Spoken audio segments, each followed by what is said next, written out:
Bueno, hasiko gara, poliki, arratsalde on danoi, Javier Aizpurua naiz, materia en fisika zentruko zuzendaria, ongi etorri danok hitzaldi honetara. Plazer bat da niretzako gaur hainbeste jende ikustea, ostiral baten ni beti gauza bera esaten dut. Jendea bere gauza dauzka eta gero dan amaitzean, hona etortzean ostiral batean meritu daukala eta eskertzen dizuet hona etorri izana. Vamos a continuar con nuestro ciclo de ¿Qué sabemos de? Es la cuarta charla, 4 charlas, 4 viernes de noviembre, siguiendo la tradición. Cierra el ciclo hoy nuestra ponente, que voy a presentar en un segundo. Quería recordaros que el ciclo de charlas ¿Qué sabemos de? Viene dado por una actividad del CSIC, una actividad editorial en la que el CSIC pide a sus investigadores que escriban un libro con un lenguaje divulgativo sobre un tema en el que son expertos. Y en el caso de hoy, pues nuestra ponente había escrito un libro sobre del electrón al chip, ¿no? Y entonces en esa actividad, pues ellos luego tienen a bien dar charlas por todo el territorio y nosotros pues traemos o seleccionamos y ellos aceptan venir a contarnos su tema en concreto, ¿no? También suelo decir yo que es una gozada que no es simplemente gente que viene y cuenta una historia, que son expertos, investigadores, científicos que desarrollan un tema al más alto nivel, con mucha experiencia investigadora y comparten en un lenguaje mucho más llano sus conocimientos a otro nivel, ¿no? Con gente normal de la calle como somos nosotros. Muchos sabemos de algunos temas, pero de otros no. Más cosas, pues ya presentar a la ponente.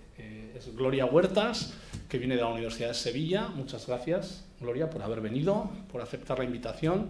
Viene desde Sevilla, es profesora titular en la Universidad de Sevilla, en el Departamento de Electrónica y Electromagnetismo. Y además es vicedecana de la facultad y está involucrada en temas de divulgación y hoy es un exponente de ello, ¿no?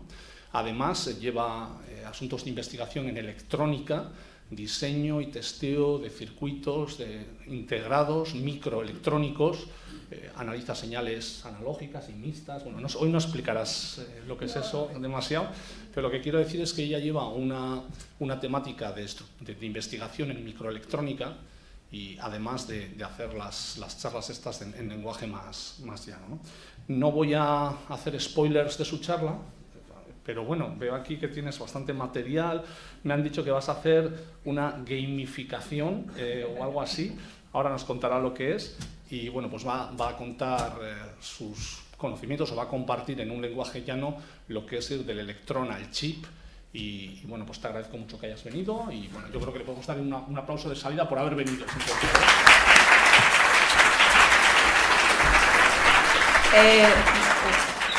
Muchas gracias a todos, buenas tardes. Estoy encantada de estar en este icónico lugar y muy agradecida al Centro de Física de Materiales de San Sebastián por haberme invitado a dar esta charla. Bueno, esta charla se llama Del electrón al chip y como ya ha dicho el director del centro, Del electrón al chip fue un proyecto familiar que hicimos entre mi padre, que es profesor de catedrático de electrónica de la Universidad de Sevilla, mi hermana Luisa, que es profesora de tecnología en un instituto, y yo. Y lo hicimos entre los tres porque queríamos que tuviera más de un nivel de lectura, que no solamente pues, interesara a aquellas personas versadas en la materia, sino que interesara a todo el público en general. Y bueno, y eso también es lo que voy a hacer aquí. Voy a intentar, yo he concebido la charla muy divulgativa, obviando todas las cuestiones técnicas, porque bueno, creo que ese es el espíritu de este ciclo de conferencias por toda España que se hace en un montón de sitios, incluso en Sevilla también tenemos en la Casa de la Ciencia pues, este ciclo de conferencias. Bueno, lo primero que voy a hacer es jugar un poco con vosotros para intentar demostrar algo. A lo mejor me llevo la sorpresa y en vez de demostrar lo que yo quiero demostrar, porque veo aquí mucha gente joven, pues a lo mejor no demuestro otra cosa, pero bueno. Si yo pongo esta fotografía y pregunto quién era este hombre, yo estoy casi segura que la mayoría de todos los que estáis aquí sabéis quién era. Y lo vamos a ver con un juego interactivo. Necesito algunos voluntarios con sus teléfonos móviles, ¿vale?, para jugar conmigo. ¿De acuerdo? Entonces vamos a hacer el juego, que creo que está aquí. el juego del Electron al Chic, ¿vale?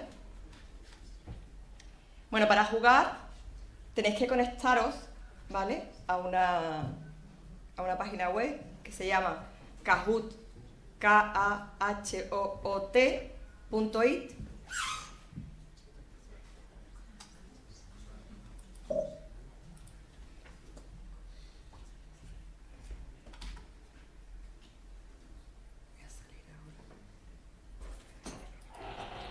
Vale, y una vez conectados, estáis más o menos conectados, tenéis que añadir el game pin que os pone, y después de añadir el pin tenéis que añadir un nick, ¿vale? Dilo igual claramente, que es kahoot.it. Kahoot.it. Aquí viene, kahoot.it. A ver cuántos somos capaces de jugar online. Bueno, yo espero que os conozcáis con los apodos. Y a los 3 primeros les voy a dar un regalito, ¿vale? Así que rapidito. Van a aparecer las preguntas, son 5 cuestiones. Las preguntas están, las que estén relacionadas con una foto, la foto aparece después. Tenéis 20 segundos para contestar entre 4 posibilidades, ¿de acuerdo? A ver, cuando me digáis que estáis todos. Música. Bueno, aquí veo que hay 2 alumnos míos.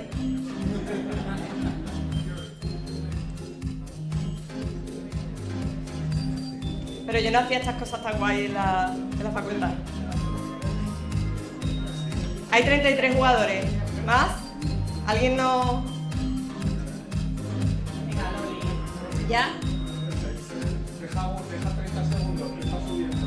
Venga. ¿Ya? ¿Todos? ¿Todos? ¿Empezamos? Vamos a empezar.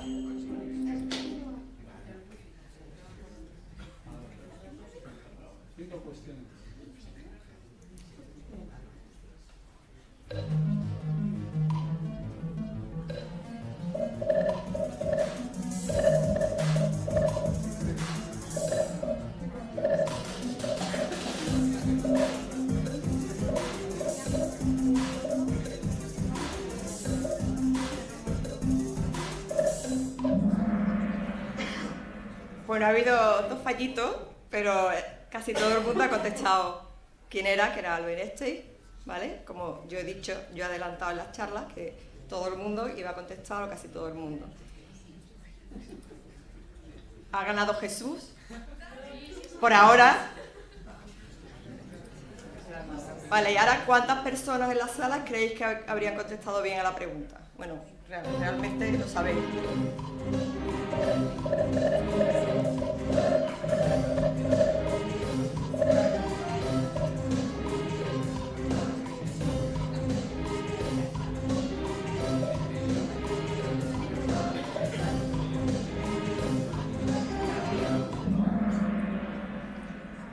Vale. Efectivamente, bueno, hay gente que no sabe y no contesta, eso son las sorpresas del juego, pero la mayoría de la gente sabe quién era este científico. Pero ahora viene lo que yo quiero demostrar aquí. Bueno, Anabel, esta es la primera. ¿Quiénes son los científicos de la fotografía?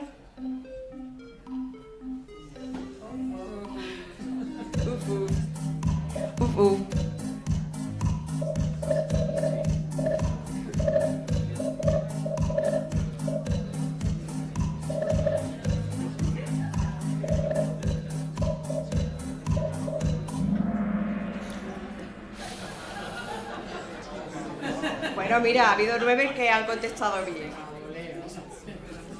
Y a Pamala va ganando. Bueno, ¿qué inventaron dichos científicos?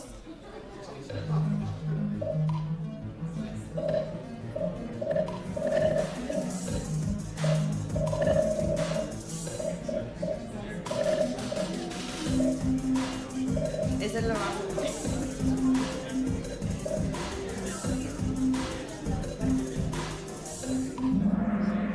Mira, ¿sabéis lo que inventaron? ¿Y no sabéis quiénes eran? Bueno, Pamela va ganando. Pero ahora, ¿cuántas personas en las salas crees que habrían contestado bien a la pregunta anterior?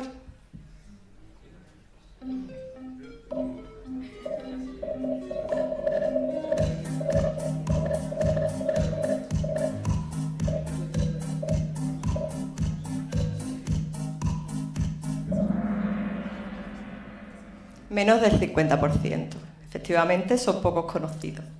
Y ahora vamos a ver quiénes son los ganadores. Pamela, Reina y Fletcher. Y os voy a dar un regalito por haber participado.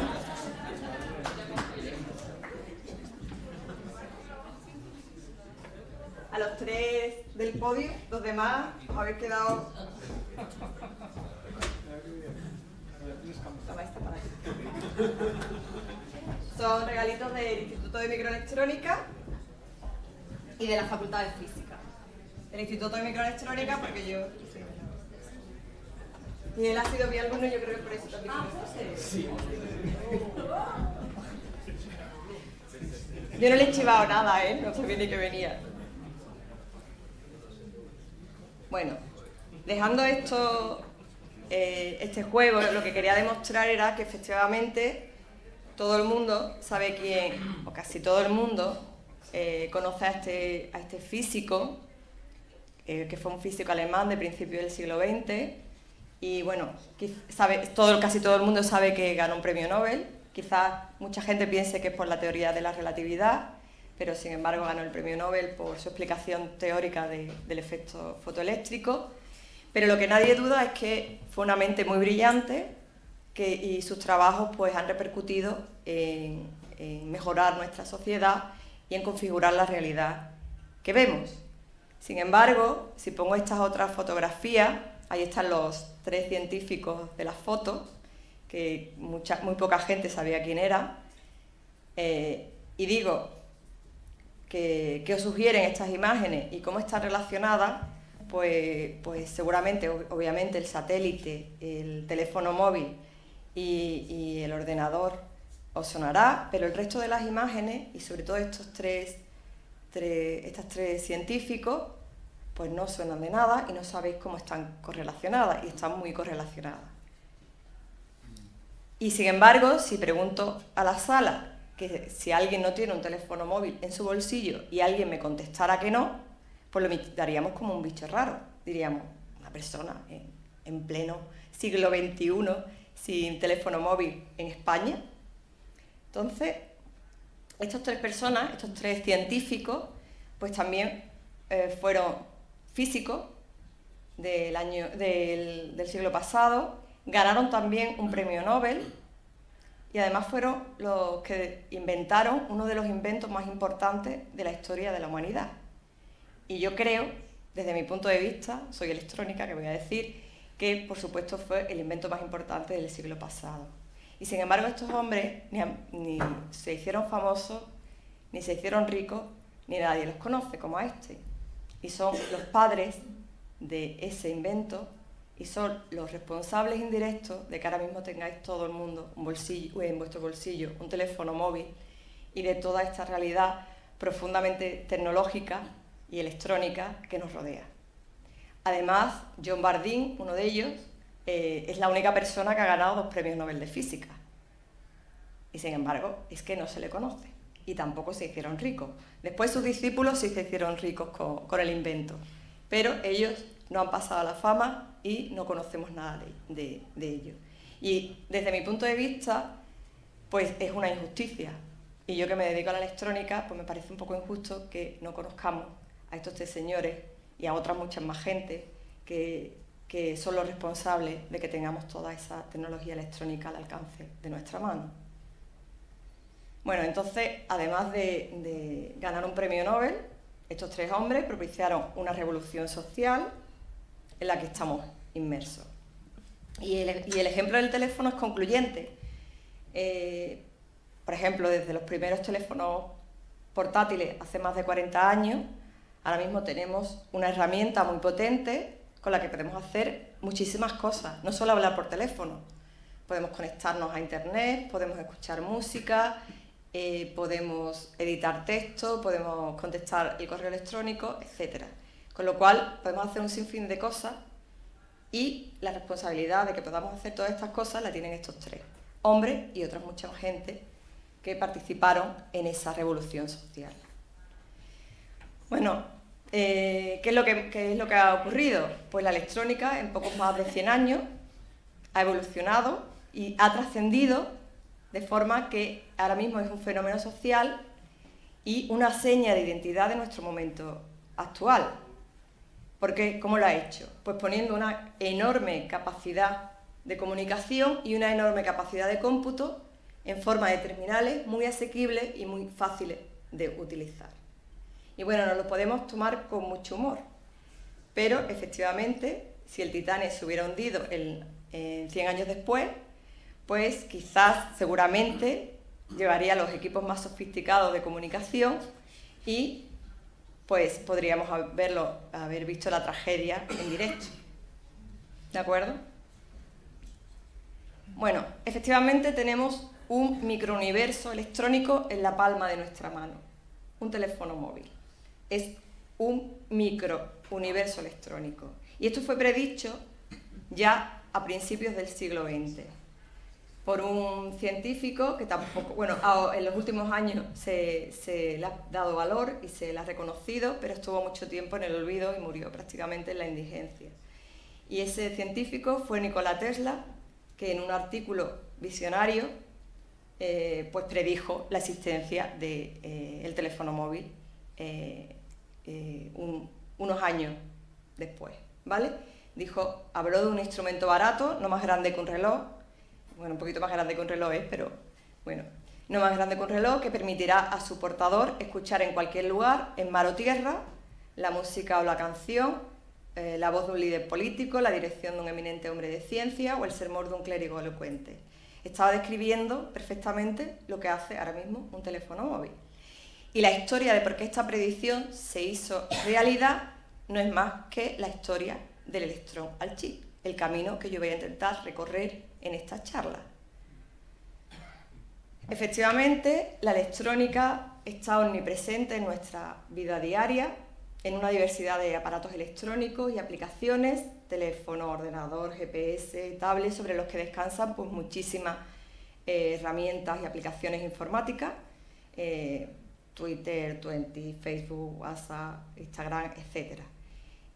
Pero es muy poco lo que sabemos de qué hay detrás de esos aparatos y cómo funciona.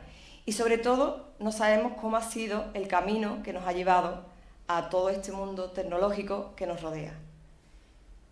Y bueno, yo no soy tan pesimista como Carl Sagan, y que dice que no saber sobre la ciencia y la tecnología nos aboca al desastre, pero sí es verdad que no nos viene mal saber sobre ciencia y tecnología para poder predecir el futuro y controlarlo, ¿de acuerdo? Y eso es lo que voy a intentar hacer, pues un poquito enseñaros cómo ha sido de manera muy divulgativa, cómo ha sido ese camino que nos ha llevado a tener ahora mismo en nuestro bolsillo un teléfono móvil o cualquier aparato electrónico que usamos diariamente.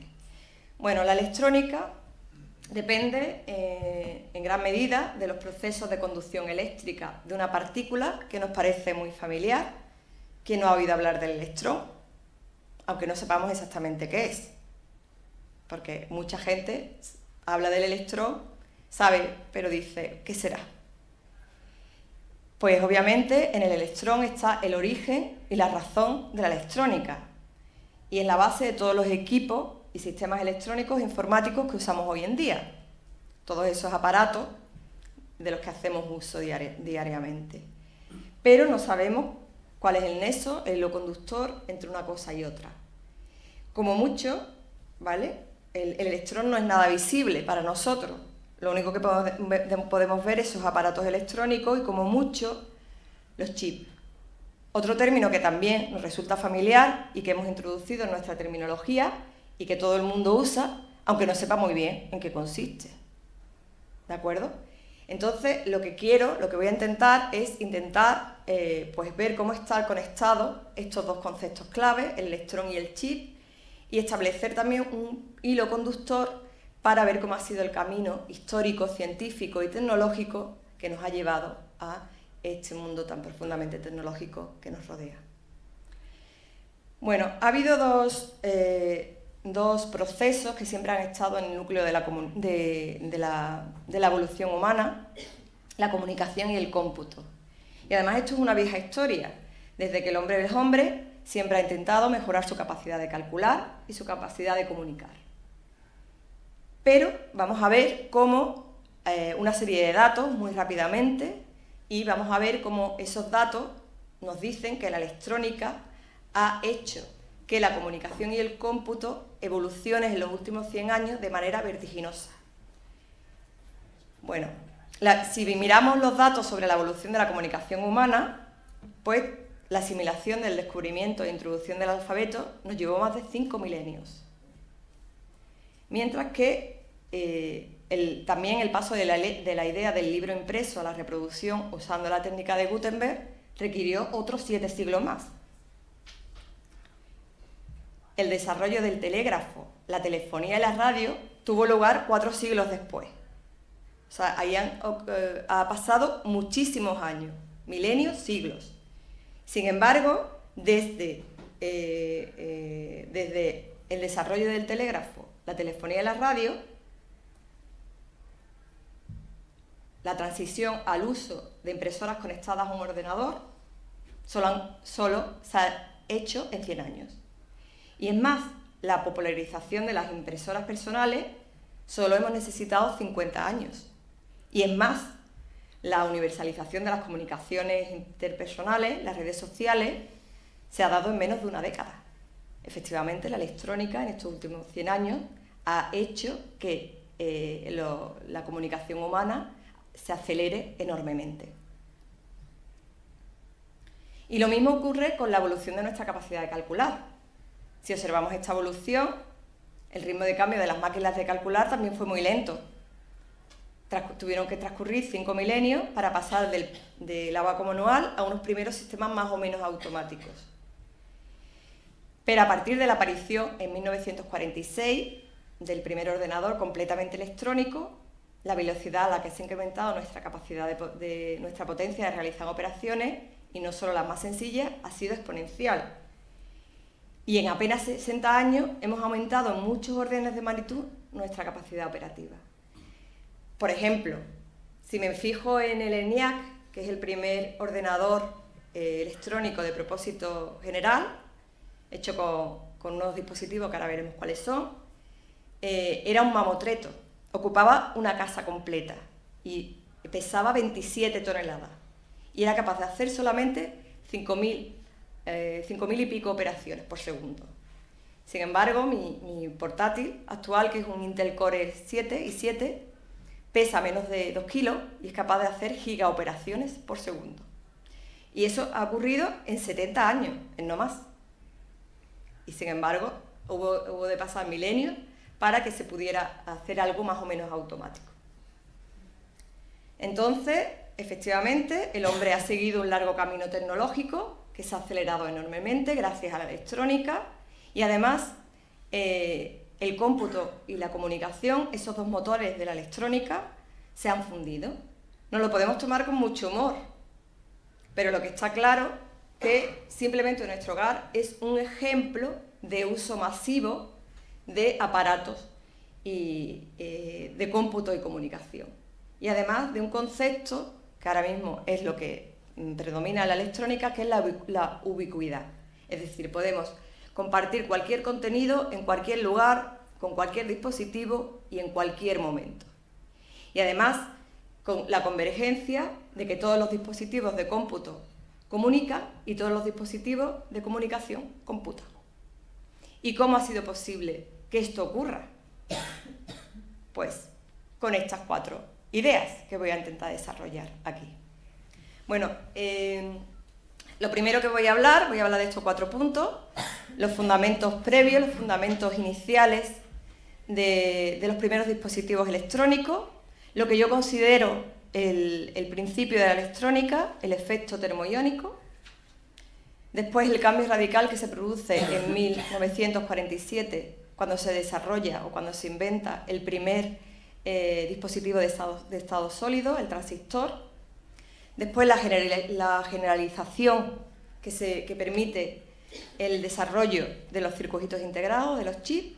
Y si da tiempo y de forma muy breve, veremos un poquito del momento presente y nos preguntaremos si hay vida después del transistor.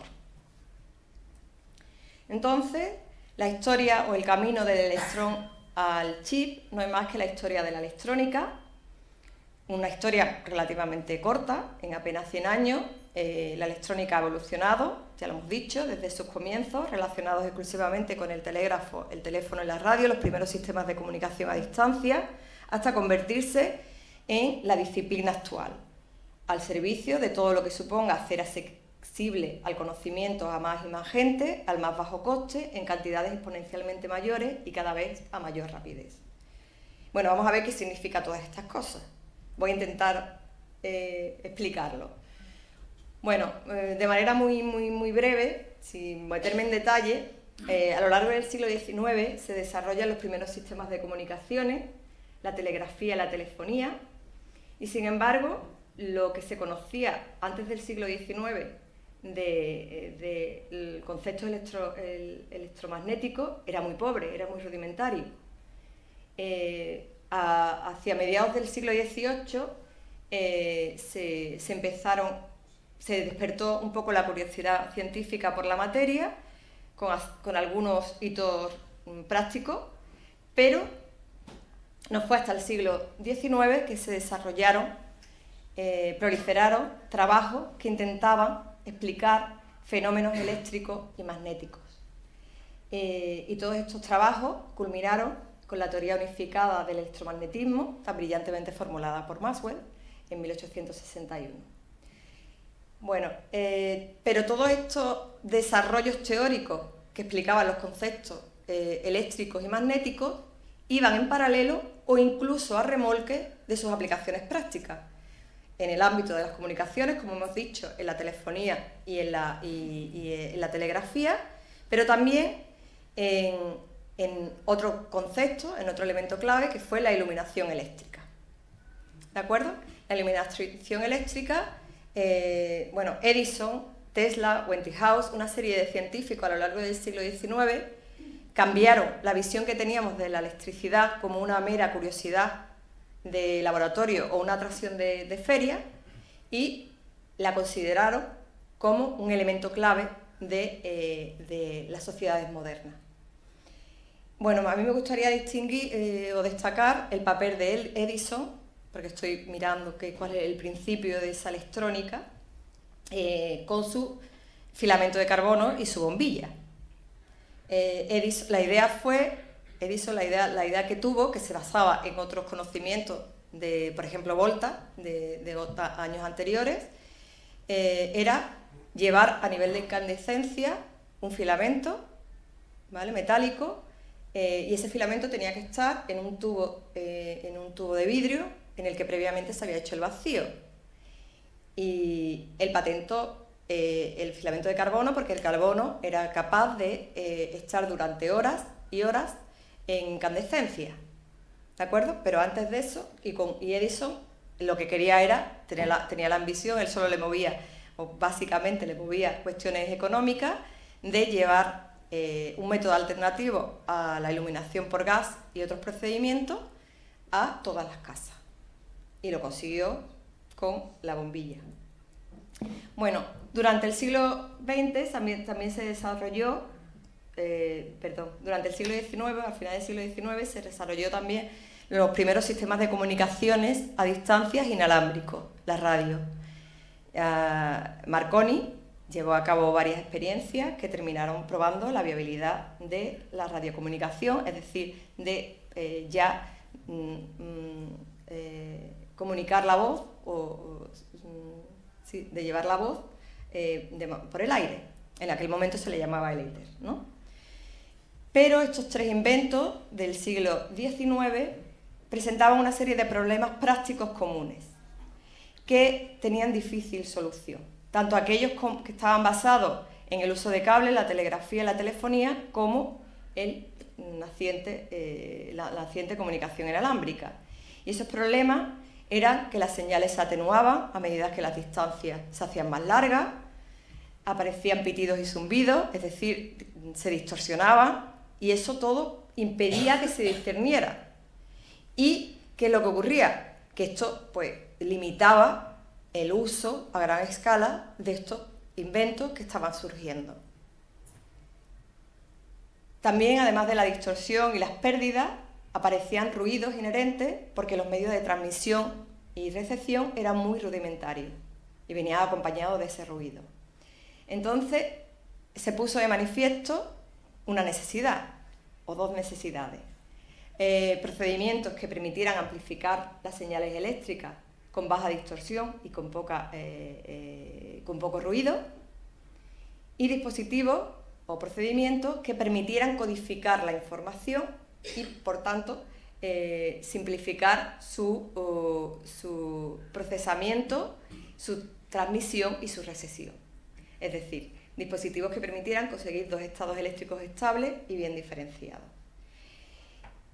Pues aquí entra otra vez Edison, que hacia 1881 patentó un efecto que lo llamó efecto Edison, y no imaginaba la trascendencia que la aplicación de este efecto tendría solo 30 años después.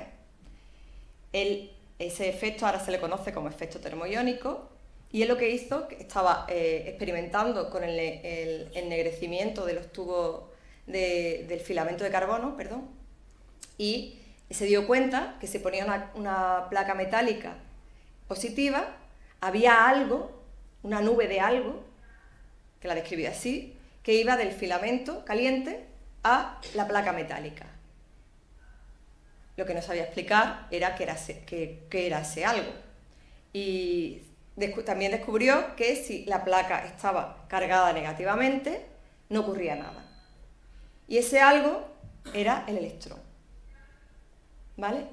Y unos años más tarde del efecto termoiónico, bueno, el efecto termoiónico lo que consiste en la emisión de electrones por parte de un metal cuando se calienta. Pues ese algo lo descubrió J.J. Thomson. A lo largo del siglo XIX se desarrollaron procedimientos para hacer el vacío en ampollas de vidrio. Se experimentaba haciéndoles pasar corrientes eléctricas y aparecían unos extraños rayos que se llamaban rayos catódicos. Y esos rayos catódicos, pues J.J. Thomson experimentó con esos rayos catódicos y determinó, hasta ese momento el átomo era completamente indivisible, pensaba que no estaba dividido, pero él dijo que esos rayos estaban formados por una partícula subatómica de carga negativa. Y entonces descubrió el electrón, midió también su relación masa-carga, etc., y fue merecedor de un premio Nobel en 1906 por este descubrimiento. Estoy intentando pasarme todo y directamente al grano. Pues estábamos solo a un paso de resolver esos problemas esenciales que tenían los primeros sistemas de comunicación a distancia, la telegrafía, la telefonía y la radio.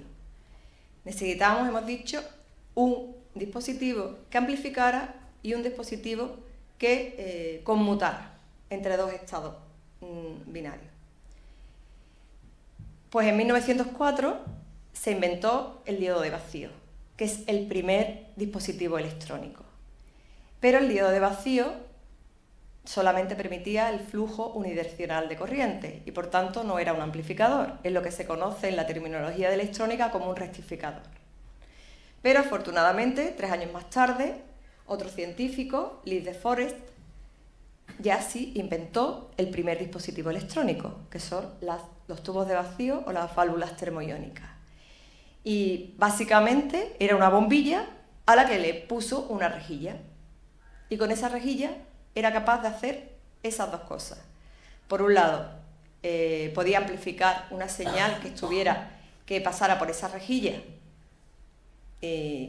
aparecía amplificada entre el cátodo y el ánodo, y también podía pasar de dos estados binarios, dos estados binarios distintos. Bueno, aquí hay no sé si da tiempo, bueno, lo voy a poner. Unos dibujos animados de cuando se descubrió el transistor, cuando se desarrolló la televisión, y que explican el funcionamiento de las válvulas termoiónicas como conmutador. No sé si se oirá. La clave del éxito del tubo de vacío. Este documental explica su funcionamiento.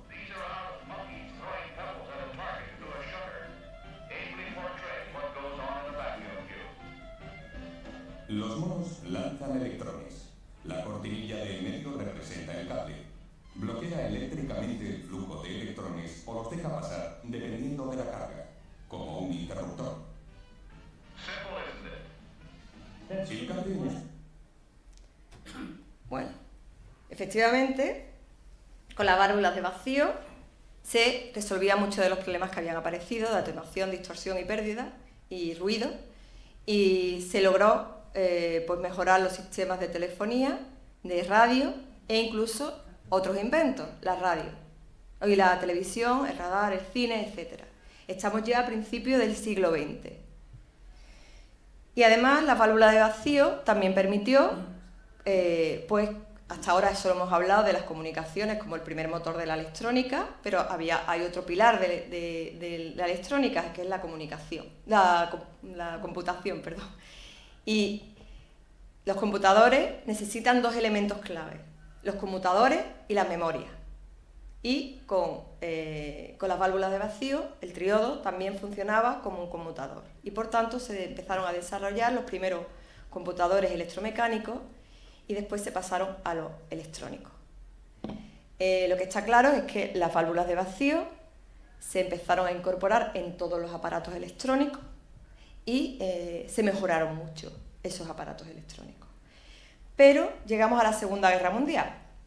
Y en la Segunda Guerra Mundial se consolidó la electrónica como disciplina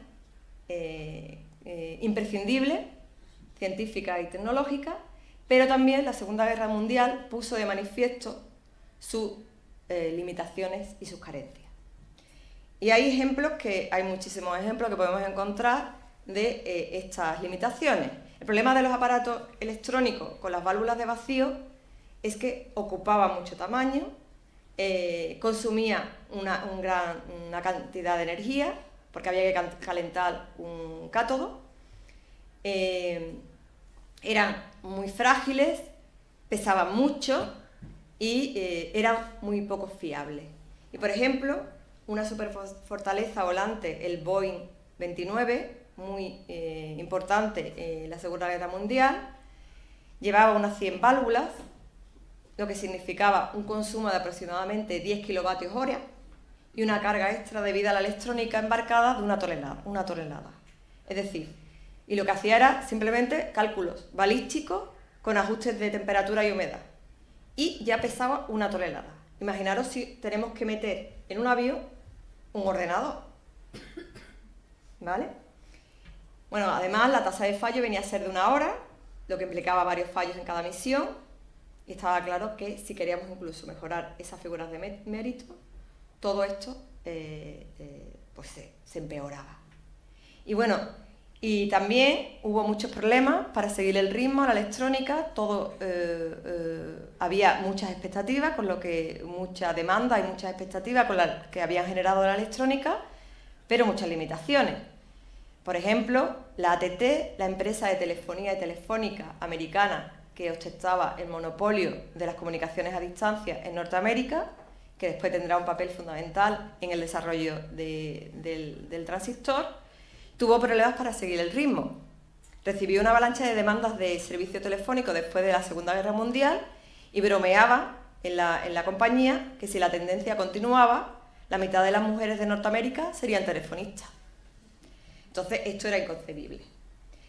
Bueno, con este panorama, como la electrónica había generado muchas expectativas, pues en la empresa AT&T, en sus laboratorios de investigación, llamados laboratorios Bell, su director crea un grupo de investigación para intentar encontrar un dispositivo que hiciera lo mismo que las válvulas, pero mejorado.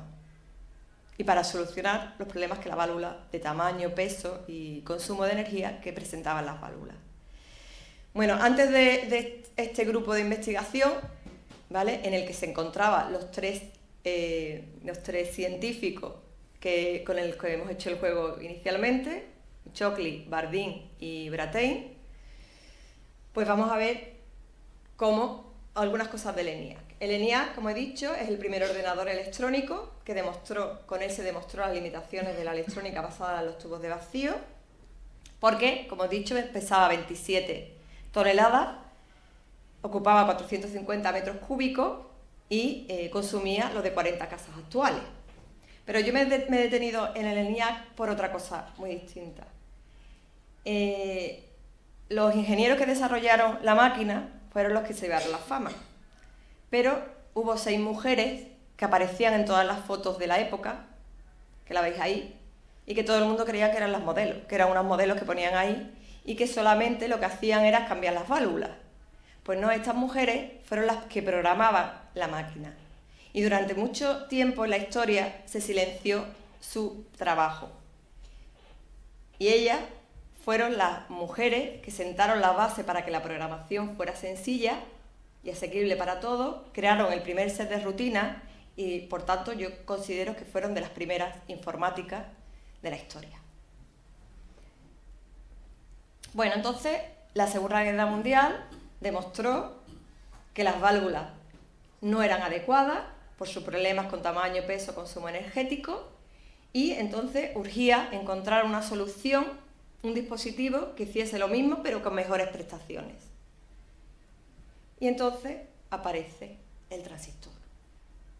Bueno, a lo largo de la primera mitad del siglo XX se desarrolla una área de la física del estado sólido, y esa área de la física empezó a estudiar el comportamiento de unos extraños materiales llamados semiconductores.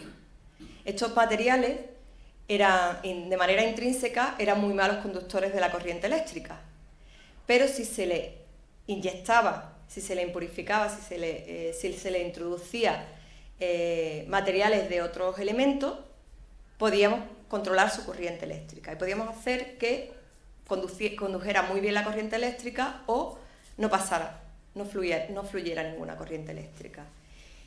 Y bueno, ese grupo de investigadores en los laboratorios Bell, esas mentes pensantes, entre los que estaban Shockley, Bardeen y Brattain, juntos inventaron el primer transistor y pudimos pasar de esos elementos, esos aparatos electrónicos tan voluminosos y tan de gran tamaño a los conceptos clave de la electrónica actual.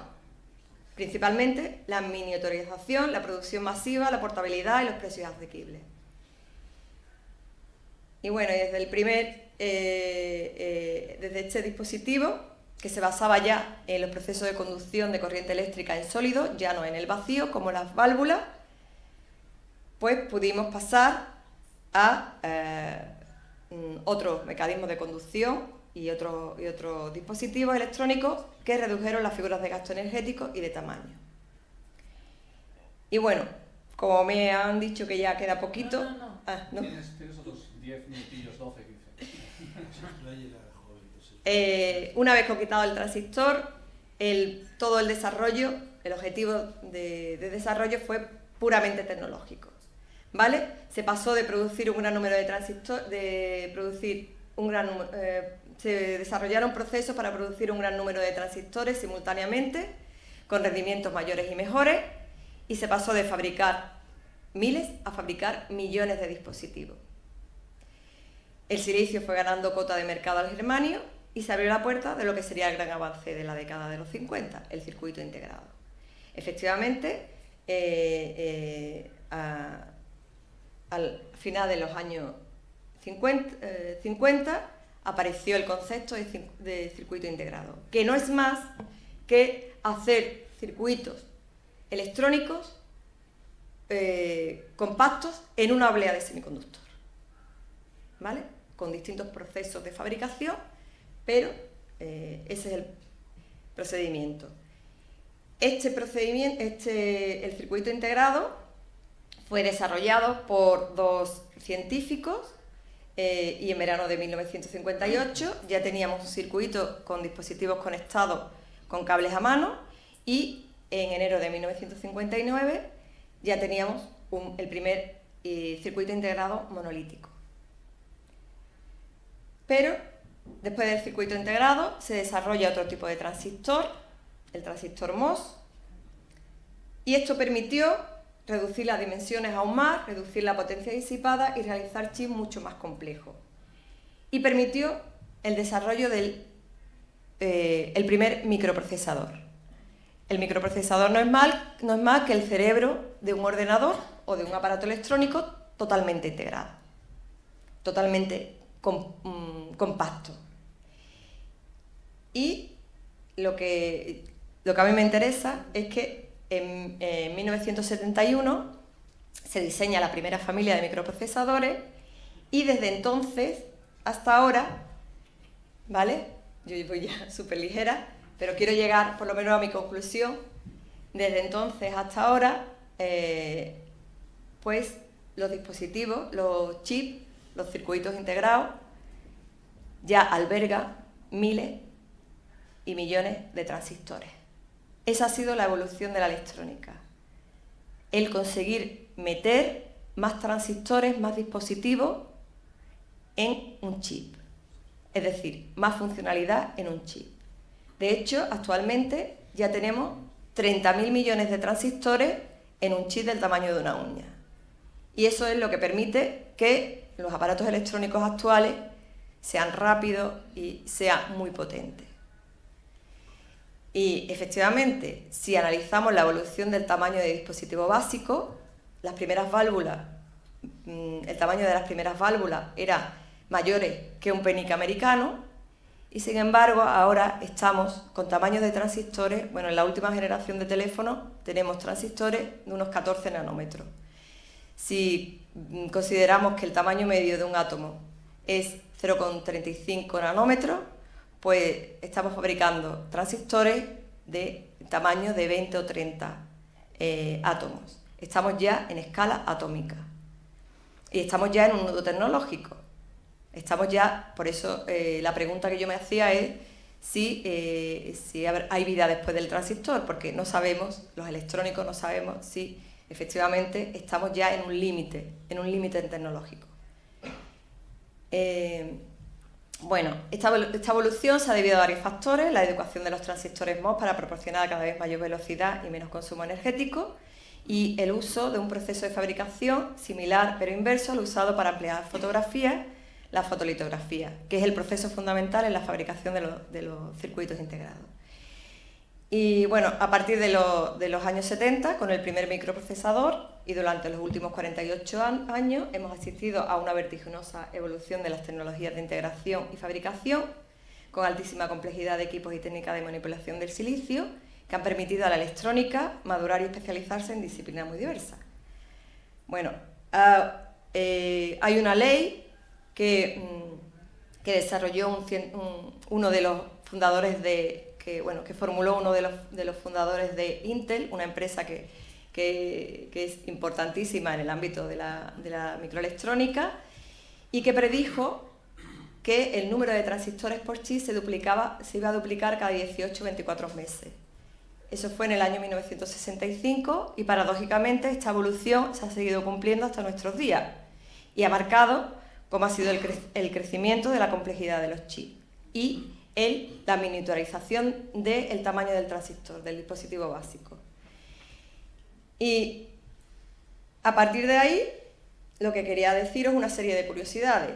La ley de Moore ha cumplido 53 años, todavía se sigue marcando el crecimiento de la complejidad de los circuitos integrados, pero vamos a ver con una serie de ejemplos qué significa, cómo ha sido esta evolución de la electrónica. Por ejemplo, si la eficiencia del combustible en los automóviles hubiera mejorado al mismo ritmo que la ley de Moore, una persona podría fácilmente conducir un coche durante toda su vida llenando solo una vez el depósito de gasolina. Si el precio de un rascacielos cayera al ritmo de la ley de Moore, podrías comprarte uno por menos de lo que cuesta un PC actual. Si un teléfono de los actuales con un procesador Intel se hubiera fabricado con la tecnología de 1971, solo el microprocesador tendría el tamaño de una plaza de aparcamiento. Y si nos vamos al viaje a la Luna, que en 1969 duró 3 días, si la ley de Moore se aplicara a los viajes espaciales, esa misma expedición solo duraría 1 minuto. Y bueno, y voy a acabar con también un ejemplo muy gráfico, que si la evolución de la industria del automóvil hubiera sido la de la electrónica, un coche de alta gama costaría solo 50 euros, recorrería 1 millón de kilómetros con solo 1 litro de gasolina y yo añadiría, pesaría menos de 1 gramo. ¿Vale? Y gracias por la atención.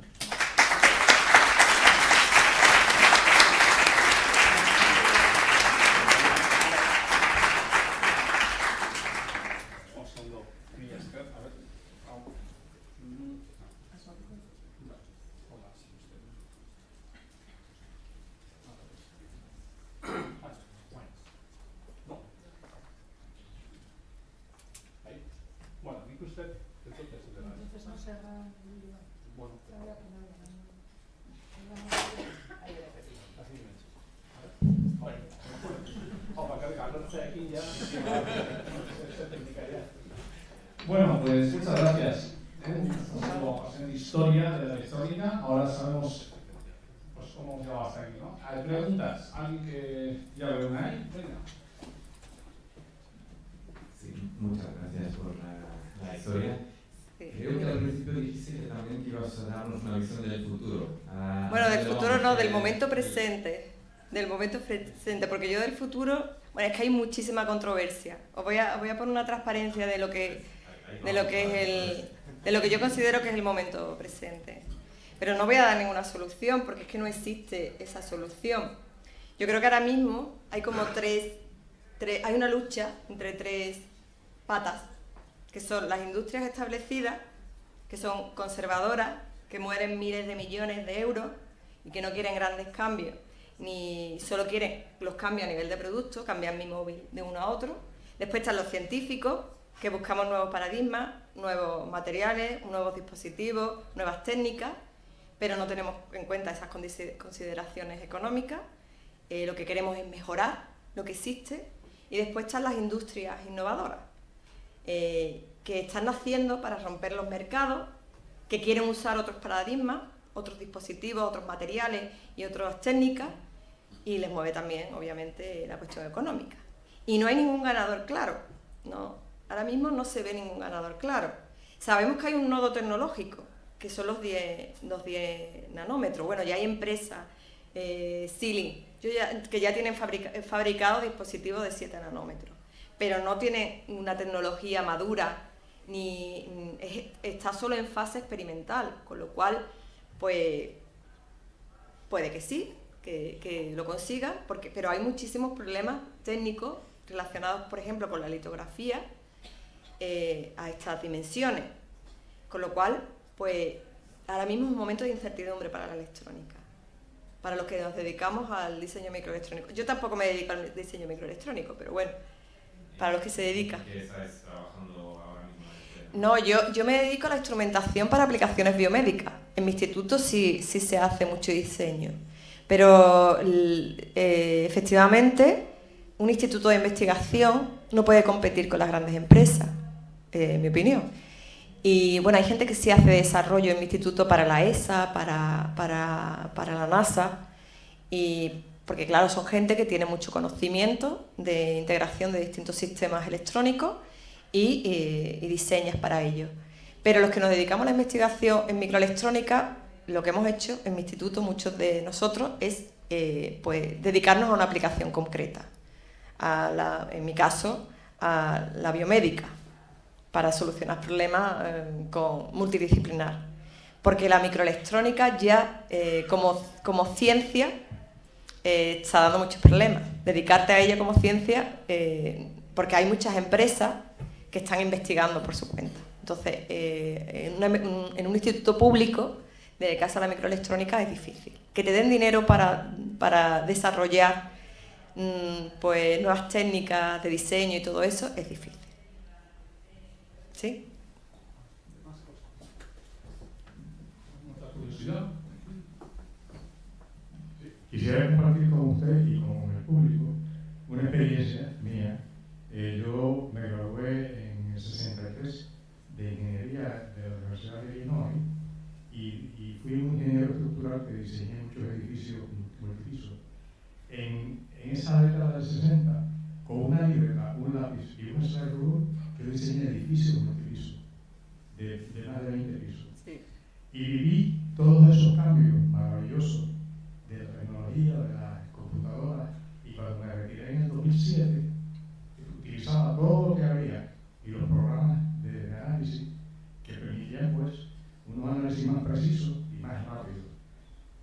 Así que esa experiencia pues la vi yo, y es interesante escuchar su conferencia, y yo viví mientras lo escuchaba todo ese cambio que yo sufrí en el... De hecho, tuve en un momento dado un cliente me dijo que si yo no me ponía al día con los programas nuevos, no me iba a dar más trabajo. Y tuve que correr.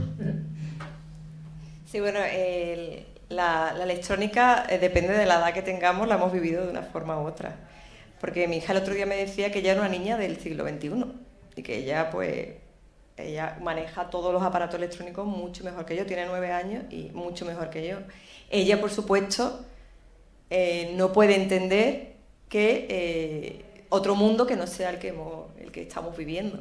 Entonces, cada quien, obviamente, tiene una percepción muy distinta de lo que es la electrónica. Y me alegra también que hayas compartido tu experiencia. También está creando patología. Sí, por supuesto.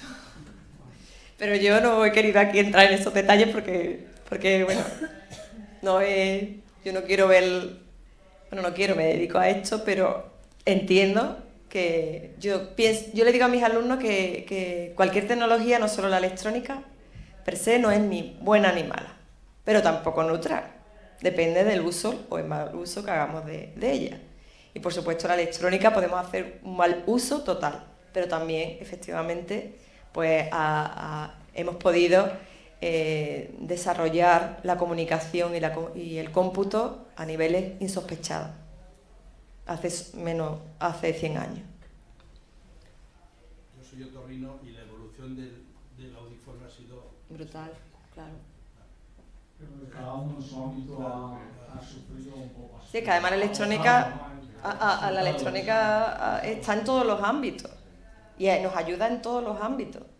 Ahora, obviamente, si se usa mal, claro, ahora mismo muchos de los niños y los jóvenes lo usan mucho para el entretenimiento, que ha sido una de los objetivos de los mercados, ¿no? de las industrias. Y a lo mejor en el ámbito, pero también hay cosas buenas en el ámbito de los entretenimientos.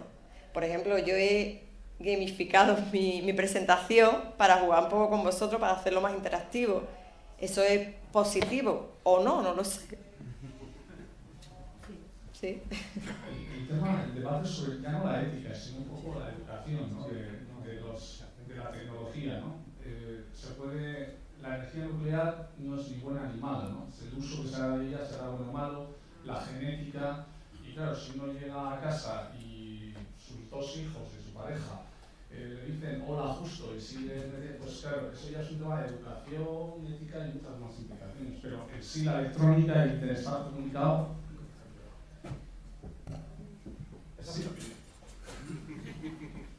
Sí, bueno, gracias por la charla. Hay un aspecto que me ha sorprendido y es que has dicho que hay 2 fuentes importantes, que es la necesidad de cálculo y la necesidad de comunicación, ¿correcto? Yo creo que es importante, pero creo que hay un punto clave de la electrónica que está en la evolución, que es la energía. Tú tienes la electrónica de potencia, sí, la cual se está implementando, ejemplo, va a ser el coche. Sí. Yo no voy a decir nada aquí porque no sabemos, pero obviamente cuando yo vaya a jugar el coche, los híbridos y los puramente eléctricos van a estar en pista, etcétera. Añadido al IoT que estamos actualmente, que vale por 1,5 € tienes auténticas máquinas de calcular, computar, comunicarte. Pues me ha sorprendido un poco a ti el tema de la energía. Sí, bueno, sí, no, es que yo soy, es quizás a lo mejor por mi educación o por lo que yo me he formado. Entonces yo lo he enfocado, quería también verlo desde la perspectiva histórica. Entonces lo he considerado desde cómo ha sido el desarrollo, porque yo creo que independientemente que haya otras facetas de la electrónica, lo que ha hecho que realmente evolucione ha sido esos dos motores. Y ahora obviamente pues hay muchísimas cosas de las que podríamos hablar, sí, por supuesto. Y la electrónica de potencia pues más ingeniería de lo que yo soy, sinceramente. Oye, yo vuelvo al tema del futuro. Mójate un poco. Pero voy a abrir como tres temas del futuro. He oído por ahí el tema de computación láser. Sí. Bueno, creo que no sé exactamente cuál es el salto para que lo que ande por los circuitos pase de ser corriente eléctrica a ser luz. Pero me imagino que el salto es muy gordo y se podrán hacer cosas por ahí. El otro ámbito es el de la computación biológica, Sí. que también tampoco sé mucho, no sé nada, pero a ver, y luego otra cosa que se me ocurría también, que no sé si lo he leído en algún sitio, es que, bueno, pues desde que se inventó el transistor, bueno, el diodo, la conmutación era sí o no. Sí, y ahora está cuántica. Y ahora el ordenador cuántico y todo ese tipo de cosas. ¿Y por qué podríamos inventar algo que en vez de ser binario fuera ternario? Sí, bueno, está el ordenador cuántico, que ya parece que es una realidad. ¿O analógico? Bueno, analógico, siempre va a haber bloques analógicos en cualquier sistema electrónico, porque el mundo que tenemos es analógico. Y de hecho ha sido un cuello de botella porque la electrónica digital ha evolucionado de forma vertiginosa, pero siempre necesitábamos una parte analógica porque necesitábamos conectar lo que era la electrónica con el mundo real. Y eso siempre ha sido, el tamaño de los chips siempre ha estado condicionado por la parte analógica. Entonces, claro, lo analógico es todos los niveles. Pero ahora hay también, ya IBM ha anunciado el año pasado el primer ordenador cuántico, veloz, con distintos niveles cuánticos, no solo el 0 y el 1, dos estados binarios. Lo que pasa es que los niveles cuánticos pues duran lo que duran, porque no se establecen, duran un cierto tiempo. Y no sé si... Supongo que sí, pero no sé si eso es el futuro. Yo no te puedo decir cuál es el futuro, porque además las empresas anuncian cosas que no tienen madura, que no están maduras. Entonces yo no, sinceramente, no soy capaz de decir. Sé que el transistor va a seguir siendo mientras que pueda seguir poniéndose en el mercado sistemas y aplicaciones. Pero después se tendrá que cambiar de paradigma, porque yo creo que estamos llegando a una... Y después, el poder utilizar la electrónica, por ejemplo, para controlar nuestros ojos y nuestros oídos, utilizando nuestros ojos y nuestros oídos como terminales, por supuesto, eso se va a llegar. O sea, la conexión con la biología va a ser una realidad. Pero yo no soy experta en eso. Ni me dedico yo lo que hago es mis cositas de investigación y no sé cómo. En nuestro libro sí tenemos ciertas consideraciones, pero no nos hemos pringado mucho, porque en realidad es que yo creo que no sé por dónde va el futuro, ni lo que nos depara el futuro.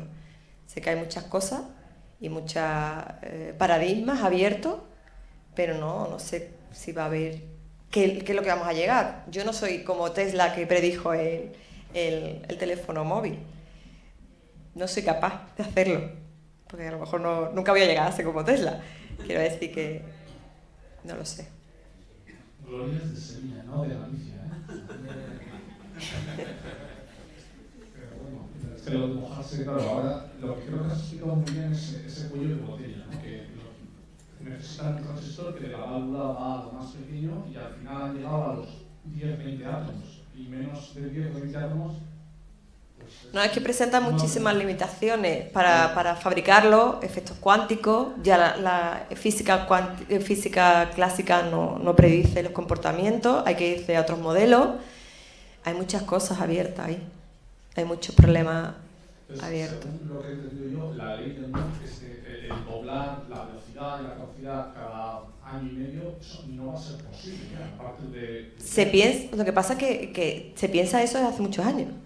Y de repente las empresas hacen el dispositivo. Lo que pasa es que ya con esos rangos de nanómetros se están utilizando, porque bueno, el problema es la fotolitografía lo que hace es, con una máscara, plasma patrones geométricos en la oblea. ¿Vale? Eso también lo iba en una oblea de silicio. A ver.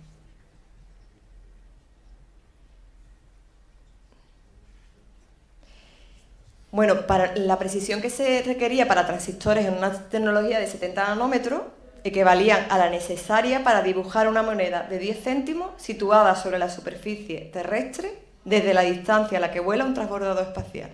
Imaginaros si queremos disminuirlo un orden de magnitud. Pues aparecen muchos problemas. Pero después viene una empresa y te saca un transistor de esas dimensiones. Pero yo creo que ya sí estamos llegando al límite. Ya sí. Hace a lo mejor 10 años siempre se decía, yo cuando iba a los congresos y hablaba en las plenarias alguien experto, que estábamos llegando al límite. Pero ahora yo creo que sí, que es el momento. ¿Por qué respetar esto? Ah, bueno, será eso. Bueno, si no hay ninguna otra pregunta, la hay una última y así ya vamos a cenar. Por la charla. Ya que has ido tantas veces a los nanómetros, ¿a qué se refiere esa distancia de un circuito integrado? Una tecnología de 14 nanómetros. Bueno, en realidad, yo he hablado del tamaño del transistor, pero hay dos medidas. La distancia entre un dispositivo y otro. ¿Un transistor y otro? Sí. Y también está condicionado por la distancia de canal del transistor, que es un parámetro. Los transistores MOS tienen un canal conductivo y ese canal conductivo, la distancia de ese canal conductivo es importante para la corriente que circula. Entonces esos dos parámetros son los que determinan el tamaño del dispositivo. Los 14 nanómetros es más bien referido al canal conductivo. Sí, más o menos, sí, más o menos. Más o menos, sí. Circula corriente, por decirlo de alguna manera, en 14 nanómetros, pues en 28 o 30 átomos. No tomamos nada. O el todo. O el todo. Es un universo. Muy bien, pues nada, yo creo que vamos a agradecer a Gloria Gómez un fuerte aplauso. Chao.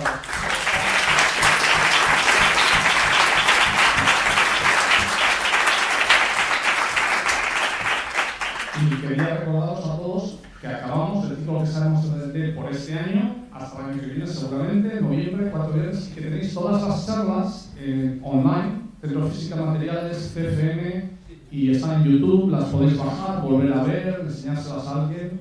Gracias a todos por venir y por vuestro seguimiento. Permiso.